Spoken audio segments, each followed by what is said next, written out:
Hello. Today's new topic is arrogant diagrams. ये arrogant diagrams होता क्या है, ये समझाने के लिए मुझे कुछ टॉपिक आपको एक्सप्लेन करके देना है। लेकिन एक प्रॉमिस कीजिए आप कि ठीक से समझेंगे, ठीक से वीडियोस देखेंगे और इसे सॉल्व ज़रूर करोगे आप। Let us see now here. Argand diagrams के लिए मुझे कुछ बेसिक्स रूल्स आपको बताना ज़रूरी है। सबसे इम्पॉर्टेंट बात यह है, किसी कॉम्प्लेक्स नंबर को हम पॉइंट में ट्रांसफ़र कर सकते हैं। हाँ, ज़रूर कर सकते हैं। Can we transfer a complex number into the point? Yes. और उस पॉइंट को हम कोऑर्डिनेट एक्सिस में हम पुट कर सकते हैं, ज़रूर पुट कर सकते हैं। Let us see now. Suppose I take one example, z equal to 2 plus 3i. Z equal to 2 plus 3i. Can we transfer this z equal to 2 plus 3i into a point? Yes. A first number that is a, और उसी a को हम x coordinate कहते हैं, तो इसे क्या बोलना चाहिए? y कोऑर्डिनेट बोलना चाहिए। So let us see, suppose P point में इससे लेता हूँ तो इसके कोऑर्डिनेट क्या हो जाएंगे? 2, 3। बस ये बात आपको ध्यान में रखनी है एरिगन डायग्राम्स के लिए। Now let us see my friends. So ये ट्रांसफर हो गया कोऑर्डिनेट एक्सिस पे, इसे हम प्लॉट भी कर सकते हैं। सपोज 2, 3 को मुझे यहाँ प्लॉट करना है तो फर्स्ट क्वाड्रेंट हम सिलेक्ट करेंगे। It is the first quadrant, that is very important, and you know that the sign of first, second, third and fourth quadrant, what are theirs, isn't it? Let us see. I want to put this point in here. Yes, definitely it's 2, 3, so point should be the here. This is P and we make it like this now. This is 2, 3. This is the point is here.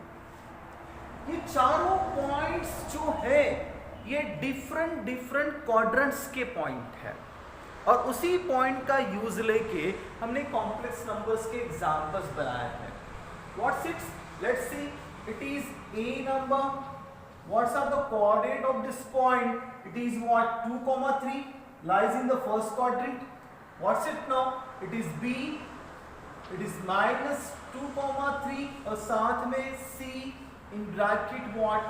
-2, -3 and D in bracket what? 2, -3. According to the sign, we decide the quadrant and plot the points are there.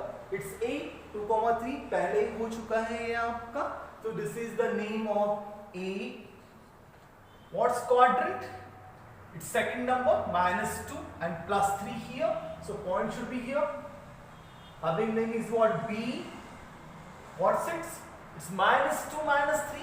Quadrant number third, -2, -3. We make it the point here. It's having name is C. This -2, -3, and it's what? It is -2, 3, and the last one x is plus, y is minus. So it lies in the what? A fourth quadrant. X is plus, y is minus. So point should be the here. This D point, it is 2, -3. ये चारों points को suppose मैं coordinate axis के इस centre में, जिसे हम origin के नाम से जानते हैं, इसे ज्वाइन कर दिया तो ये इस क्वेश्चन का एरिगन डायग्राम हो जाएगा। जैसे कि देखिए, we make it like this, 1 number, 2 number, 3 number, and this is the fourth number. This is called arrogant diagrams. ये आपके ध्यान में आ गए हैं, and those are your homeworks. ये आपके होमवर्क है, ठीक से आपको करके मुझे भेजना है। और हाँ, ध्यान में रखना, आज नहीं तो कभी नहीं, इसलिए आज ही करना और मुझे सेंड ज़रूर करना। कुछ पर्टिकुलर स्टूडेंट्स को मैंने फ़ोन किए हैं जो सीरियस और सिंसियरली वर्क कर रहे हैं, उनको मेरे कॉल्स ज़रूर गए हैं। मैं चाहता हूँ कि ये कॉल्स आप सबको आए, इसलिए इसे आप ज़रूर बनाइए। Now let us see the next topic is that a polar forms.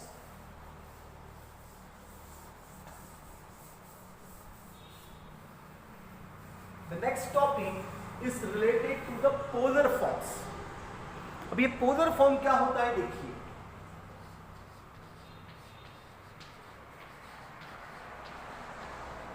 Okay, polar forms.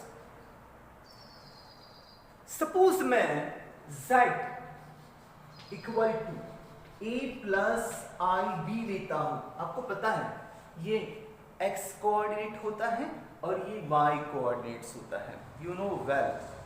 तो according to that a polar form of this complex number is z equal to r in bracket it is cos of theta plus I sin theta। ये इस complex number का polar forms है। माने हर एक complex number के example को हम उसके पोलर फॉर्म में ट्रांसफर कर सकते हैं, लेकिन हमें दो बातें ध्यान में रखनी है। एक माने r कैसे फाइंड आउट करें और थीटा कैसे फाइंड आउट करें, ये दो बातें हमको सीखनी है। Isn't it? Now let us see all of you. This is one structure is before you. It's A and it's B. Suppose इसे मैं ट्रांसफर करता हूं 2 plus 3i।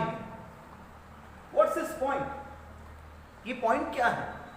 इस पॉइंट को मैं फर्स्ट क्वाड्रेंट में ट्रांसफर करके लिखता हूं, this is 2 and this is 3, so point is here. It is what? 2,3। ये 2,3 को मैं a भी बोल सकता हूं, हम उसे a और b भी कह सकते हैं। तो चलो 2, 3 भी लिखा तो कोई प्रॉब्लम नहीं है, और इसे मैंने सपोज a, b लिखा तो भी कोई प्रॉब्लम नहीं है।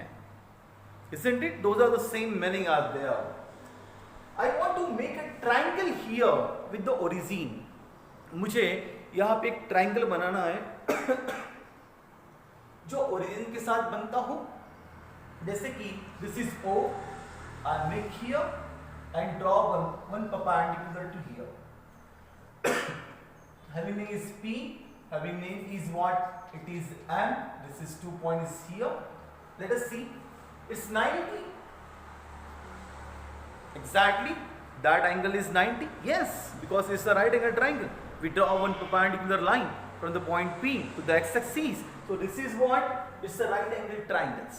ये जो थीटा होता है, this थीटा जो हमने पोलर फॉर्म पे लिखा हुआ है, ये थीटा यहाँ होता है। ये एंगल मुझे पता होना जरूरी है। कभी ये एंगल यहाँ पे भी हो सकता है, यहाँ भी और यहाँ भी हो सकता है। ये according to the complex number के एग्जाम्पल के ऊपर डिपेंड रहेगा। तो पहले हम देखते हैं, इसे सोचते हैं कि इसको फाइंड आउट कैसे करेंगे। ये जो R है, इस ट्राइंगल्स का जो हाइपोटेन्यूज होता है उसे हम R से इंडिकेट करते हैं। अब हाइपोटेन्यूज कहाँ पे है? यहाँ पे। Isn't it? This is A, x-axis, this is B. Suppose Pythagoras में यूज करता हूं तो क्या हो जाएगा formula? It is R square equal to A square plus B square. Isn't it? R square plus A square plus B square, ये by using Pythagoras theorem हम इसे जरूर लिख सकते हैं। तो क्या R की वैल्यू हम फाइंड आउट कर पाएंगे? एग्जैक्टली कैसे? It is R equal to root of A square plus B square. In this way we find the value of R, जो यहां पुट करने के लिए हमें यूजफुल होंगी। माने किसी भी एग्जांपल में, कोई भी एग्जांपल लीजिए जिसमें A और B की वैल्यू मुझे पता है, तो मैं R की वैल्यू डेफिनेटली फाइंड आउट कर सकता हूं। मैं भी कर सकता हूं और आप भी कर सकते हो। सो लेट अस फोकस। मुझे निकालना है थीटा भी। जब तक थीटा मैं फाइंड आउट नहीं करूंगा तब तक पोलर फॉर्म कंप्लीट नहीं होगा। और ऑलरेडी आपको पता है, मैंने आपको एक टॉपिक पढ़ाया था जिसको शायद आर्गुमेंट के नाम से हमने जाना था, राइट? उसमें थीटा का फॉर्मूला आपको दिया था, theta is equals to, it is tan inverse b by a। b by a माने a और b यहां पे भी पता होना जरूरी है। सपोज a पता है और b पता है तो मैं r भी फाइंड आउट कर सकता हूं, और a और b पता है तो थीटा भी हम फाइंड आउट कर सकते हैं। एक बात समझ लीजिए आप ठीक से, कि सपोज एक एग्जांपल लेते हैं हम पहले। लेट अस फाइंड, क्वेश्चन ये है, transfer into polar form. This is the questions. Transfer into polar form, और क्वेश्चन दिया हुआ है आपको, it is z equal to 1 plus √3i। This is the question. क्या एसेंशियल है पोलर फॉर्म निकालने के लिए? We required the values of r and we required the values of theta only. ये दोनों वैल्यूज हमको मिल गई तो हम इजीली इसका पोलर फॉर्म में ट्रांसफर कर सकते हैं। सो इसे कंपेयर करेंगे हम इस स्टैंडर्ड के साथ। कंपेयर करने की बात, tell me what is the value of a? The a is 1 and b equal to √3। ये दोनों वैल्यूज का यूज लेते हुए मैं r की वैल्यू और थीटा की वैल्यूज भी फाइंड आउट हम कर सकते हैं, राइट? सो r क्या हो जाएगा?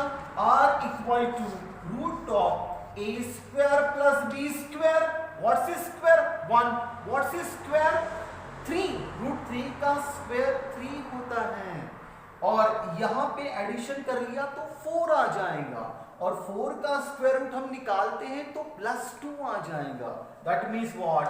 r equal to √1 plus 3 that is √4 that is what? +2। ये आपकी r की वैल्यूज होगी, करेक्ट है, जो इस पोलर फॉर्म में हम पुट कर सकते हैं। सपोज मुझे थीटा निकालना है तो theta equal to tan inverse b/a, ये फॉर्मूला हम यूज कर सकते हैं। क्या पुट करेंगे यहाँ पे? Let's see, it is what? tan inverse, what's is value? It is 3 and what's it? What? 1। सो √3/1 माने हो जाएगा √3।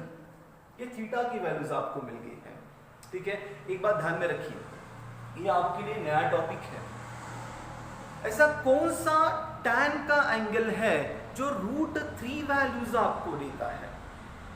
I think tan 60 degree. देखिए tan 60 माने क्या हो जाएगा? sin 60 upon cos 60।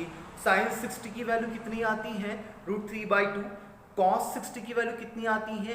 1/2। तो √3/2 अपॉन 1/2 माने 2 इज कैंसल, माने √3 बच गया। तो √3 वैल्यूज ये किसकी आ गई हैं? ये tan 60 डिग्री की आती हैं। तो इसका मतलब ही ये होता है कि थीटा की वैल्यूज हम 60 डिग्री ले सकते हैं। The values of theta is what? 60 degree. माने क्या हो जाएगा? ये 60 डिग्री। इसलिए इस क्वेश्चन का जो पोलर फॉर्म पूछा है वो हम लिख सकते हैं z equal to the values of r is 2, this is 2, here what? It is cos of 60 degree plus what? It is sin of 60 degree, और यहां पे हम i को पुट कर सकते हैं। इन दिस वे हम किसी भी कॉम्प्लेक्स नंबर को उसके पोलर फॉर्म में ट्रांसफर कर सकते हैं। सपोज हमें a और b की वैल्यूज पता होंगी तो एक काम करते हैं, हम इस सेकंड क्वाड्रेंट के बारे में हम सोचते हैं। मान लीजिए ये पॉइंट यहाँ पे नहीं है, सेकंड क्वाड्रेंट में है।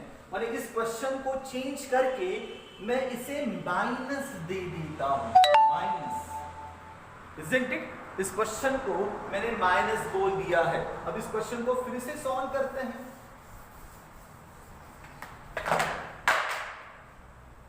इस क्वेश्चन को हम फिर से सॉल्व करते हैं, ठीक से ध्यान दीजिए। Let's see. Compare. It is a is equals to -1 and b is equals to √3. Right? The values of r again root of what? It is a² plus b². What's the square? It's 1. What's the square? It's 3. 1 plus 3 is what? 4. Isn't it? और 4 का square root कितना आ जाएगा? This is 2. माने हम लिख सकते हैं √4 equal to 2. The values of r is what? This is 4. Right? The right it is what? It is tan inverse b/a. ये values किसकी हैं? थीटा की. Theta is like this now. Put here the values. What the values are here? It is what? It is tan inverse b. It's this one माने -√3/1। यहाँ पे minus sign यहाँ पे भी दे दिया, यहाँ पे दे दिया, तो कोई फर्क नहीं पड़ता है। एक काम करते हैं, यहाँ दे देते हैं इसको। It is √3 like this now, isn't it? हाँ, ठीक से देखिए, ये पॉइंट आपको बताता क्या है? It's minus, A is minus and B is plus. One this point is lies in the what? A second quadrant. तो second quadrant में 60 डिग्री तो नहीं आएगा, 90 से बड़ा ही आएगा, isn't it? तो इसे लिखना कैसे है? सबसे पहले इसकी वैल्यूज आपको पता है, इट इज tan इनवर्स √3 माने 60 डिग्री होता है, ये आपको पता है, isn't it? तो कैसे करना है यहाँ पे?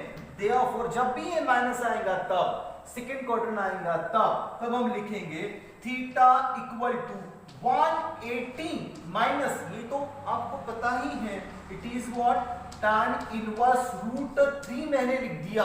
√3 की वैल्यू कितनी आती है? It's not, don't write the minus sign are there. √3 की वैल्यू कितनी आती है tan inverse, right? It is 60 degree, तो 180 में से 60 डिग्री सपोज जाता है तो कितना आएगा? It is what 180 minus 60 degree, that is what 130 degrees. तो थीटा की वैल्यूज कितनी आ गई आपकी? 130 डिग्रीज। ये अकॉर्डिंग टू द क्वाड्रेंट ये चेंज होती जाएगा, जैसे जैसे क्वाड्रेंट चेंज होगा ना वैसे वैसे थीटा की वैल्यूज चेंज हो जाएंगी। और आर की वैल्यू तो आपको पता ही है कि इस फॉर्मूले से हम आर की वैल्यू फाइंड आउट कर सकते हैं। तो इसका ये क्या हो जाएगा form? The values of r is 2 and theta is 130 degrees. तो कैसा लिखेंगे इसे? Therefore polar form of this question is goes to what? It is 2 in bracket cos of 130 degree। 60 गया तो कितना आएगा? I'm sorry यार, it is 120 degree because subtraction is 120, so this is what? It's 120 degree plus of I, it is sine of what? It's 120 degree, right? तो इस तरीके से हम इसका पोलर फॉर्म फाइंड आउट कर सकते हैं। मैंने तो जो आपको समझाना है, बताना है, ये सब मैंने आपको बता दिया है। क्या आप जरूर वर्क करोगे? ध्यान में रखिए, आप सबको मेरा फोन आना जरूरी है। मैं उन्हीं स्टूडेंट को फोन करूंगा जो सीरियसली वर्क कर रहे हैं और सीरियसली स्टडीज कर रहे हैं, बिकॉज मैं जानता हूं इस लॉकडाउन के पीरियड में जब तक आप सीरियस नहीं होंगे हम चेंज नहीं कर पाएंगे। So let us focus all of you, those are your homework, right? ये आपके होमवर्क्स हैं, इसको ठीक से कीजिए। Those are your homework. ये आपका एरोगेंट डायग्राम्स आपको बनानी है यहाँ पे, राइट? दिस वन और ये पोलर फॉर्म के क्वेश्चंस है, ये मैं बता चुका हूं। जब तक आप इसको रैशनलाइज करके ए और बी की वैल्यू फाइंड आउट नहीं करोगे तब तक आप ए और बी नहीं निकाल सकते हो। इसे भी आपको स्क्वेयरिंग करना पड़ेगा, फिर रैशनलाइज द डिनोमिनेटर करना पड़ेगा, जो मैं पढ़ा चुका हूँ आपको, और बाकी सब क्वेश्चन आपके लिए तो है ही। Come on, do it well my friends, इसको अच्छा बनाइए please. Okay, thanks a lot.